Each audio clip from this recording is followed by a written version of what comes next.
సత్యవంతుడు, దయ కలిగిన వాడు, దేవుని మాటకు లోబడి బలిను స్వీకరించిన వ్యక్తి. ఆయన వ్యక్తిత్వం, సహనం, విధేయత, విశ్వసనీయత మనందరికీ ఒక స్ఫూర్తి. చాలా రిస్క్ అయింది కానీ దేవుడు తన దూతను పంపించి అనుక్షణము నడిపించారు. ఇదిగో మీరందరూ చూస్తున్నది ధన్యురాలైన మరియా, రక్షకుడిని ఈ లోకానికి తీసుకురావడానికి ఎన్నుకోబడిన ధన్యురాలైన మరియా, దేవుని చిత్తాన్ని విశ్వసించి అంగీకరించి లోబడిన మరియా. నేను ఏసైతానని ఎంత అవమానమో, కానీ లోపడినందుకు ఇంత ఘనత వచ్చింది.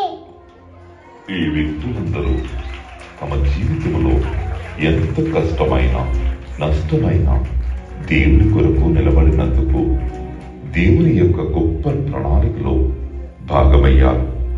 మనమందరం కూడా దేవుని కొరకు ఎంత నిందైనా అవమానమైనా దేవుని కొరకు నిలబడితే మన పట్ల దేవునికి ఉన్న గొప్ప ప్రణాళిక తగిన సమయమనందు ఆయన మన జీవితంలో నెరవేరుస్తాడు. I wish you a happy birthday and health to you. Thank you for that.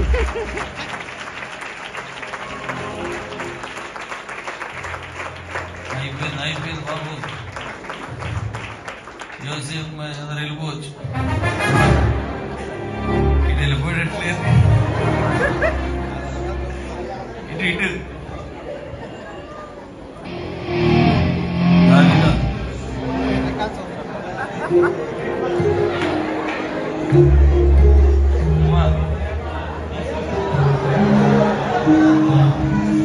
గట్టిగా చెప్పకూడదు.